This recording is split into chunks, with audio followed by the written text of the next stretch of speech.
Imagine you're one of the first human beings, and you're walking with your kid, and you see a lion. And you don't know what a lion is, so you take your kid over to play with him. And the lion eats your kid. So you go home, and you're sad, but it's okay. You get your wife pregnant, and in 5 years, you're walking again with your new kid, and you see a lion far away. This time you hide with your kid, and the lion eventually leaves, and you both survive. So you come out, you start walking with your kid again, and a bird flies over, and all of a sudden, your kid drops dead. And you go home sad again, you get your wife pregnant again, and you make a promise to yourself. You're going to make sure that you hide your new kid from lions, and that you'll hide him if you see a bird flying over. So there are two ways that we think. Both of the decisions that you made are based on the fast, automatic thought process which Kahneman calls System 1. System 1 is where we find how irrational and illogical or just simply how stupid we really are, so it can lead us to not value System 1 or think that it's useless. If you had used your slow, more rational and logical thinking, you would have found that you were right about the lion, but the bird had nothing to do with your kid's death. But we should value System 1 because it has huge benefits. It's the reason why we've survived. Yes, maybe at the cost of some really ridiculous assumptions, like your kid dying every time a bird flies over. But if we had rationally thought about what a loud noise might mean and analyze it carefully instead of being scared and running away from it immediately, we wouldn't be here. So big idea 1 is understanding System 1 and System 2. There are huge benefits to both systems. The problem, however, really arises when we use System 1 instead of System 2, when System 2 would be the appropriate system to use. And this leads us to all kinds of biases and fallacies that are not optimal. It's not optimal to think that if a bird flies over, your kid will drop dead. So if I were to ask you these two questions, what would your answer be? 1. Is the height of the tallest redwood more or less than 1,200 feet? And 2. What is your best guess about the height of the tallest redwood? So one group was asked these questions, and another group was asked the exact same questions, except instead of 1,200 feet in the first question, this time they were asked whether the height of the tree was more or less than only 180 feet. So what do you think the answers looked like? The first group's mean guess was 844 feet. The second group's mean guess was only 282 feet. That is a huge difference. This is what is known as anchoring. So ask yourself, and throughout this video, how can knowing this be useful to you? Dan Ariely, one of my favorite economists, talks about how we have no idea about most things and what they should cost. If you're not an expert, just like we aren't in most things, you don't know how tall a redwood tree should be. I don't know what a microwave should cost when I go buy it. Should it be $99? $199? I have no idea. So we use different ways to approximate what it should be, and anchoring is one of them. So again, how is this useful to you personally? If you're the buyer, do you want to look at the MSRP and be anchored to that? If you're selling something, how do you want to set up your MSRP to use anchoring to your advantage? Big idea 2 is understanding anchoring. So one of the things that I really enjoy about my life is the peace of mind I have while doing things. When I visit somewhere, I'm not worried about a terrorist attack, and when I fly there, I'm not worried about the plane crashing. And that peace of mind largely comes from the fact that I'm not really a big consumer of mainstream media. But I meet people all the time who are really constantly worried. Have you seen how terrorism is taking over the world? What are we headed towards? Have you seen how planes are just crashing all the time now?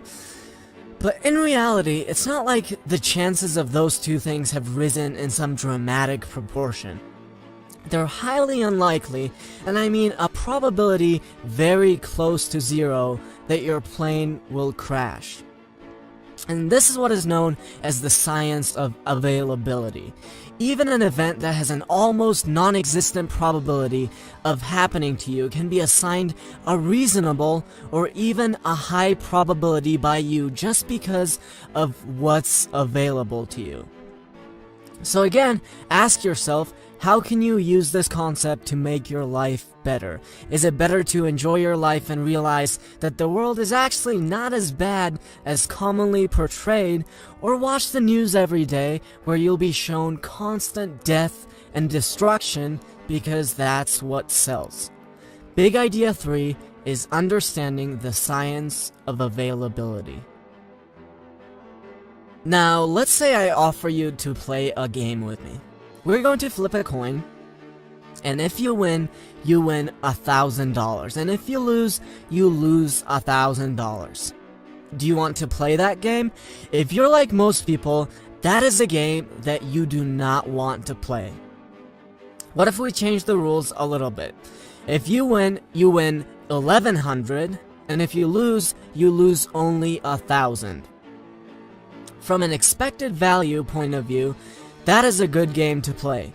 But if I asked you to play that game right now, and you knew that there was a 50% chance of losing your 1,000, if you're like most people, you still wouldn't play, even though there's also a 50% chance of winning 1,100.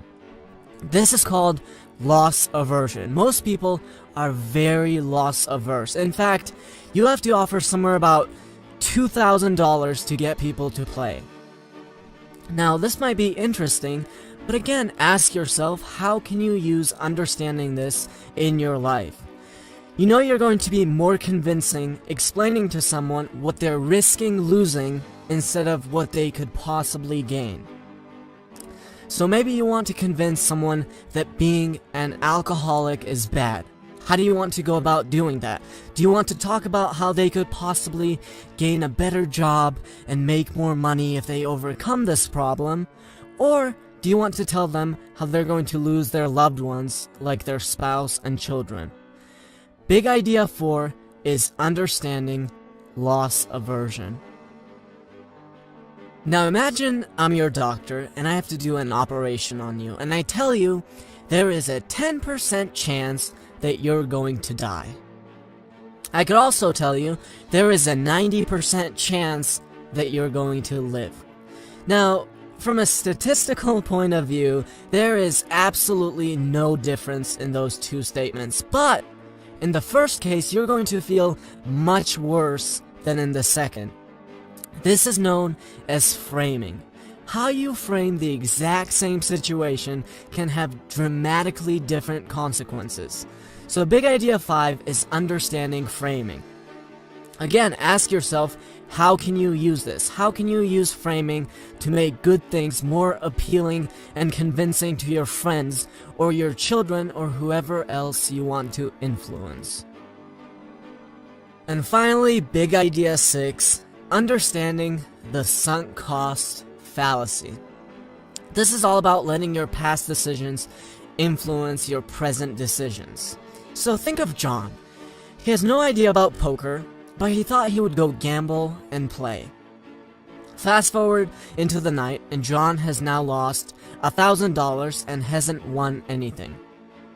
Now, if John looks at the odds of his winning from this moment on, which would require the use of System 2, which he's probably not going to use, he would find that the best thing to do is completely disregard the 1,000 and get up and leave.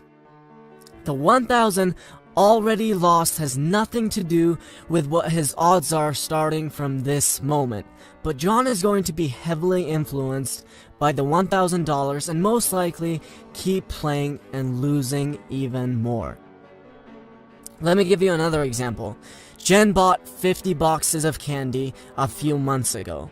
So her house is full of candy, but she now finds out about the importance of eating healthy, and she realizes that the candy actually hurts her. but she can't just get rid of it. She paid money for it at some point, so it's really hard for her, even though the candy is going to hurt her. Now, you might look at John and Jen and say, what a bunch of idiots, but the reality is that you and I are no different. Look around your house right now. How much stupid shit have you bought over the years that's now just laying there, taking up space, bothering you? You're never even going to use it again, but you don't get rid of it. There is no difference between Jen or John and you in this situation. The chair that you bought gets in the way all the time. There's no room for it in your little house. It's causing you pain, but how can you get rid of it? You paid $59 for it at some point. This is what is known as the sunk cost fallacy. Your past decisions shouldn't affect what is good for you now. If you paid money for a bunch of candy at some point, it doesn't mean that it's good for you to keep eating it.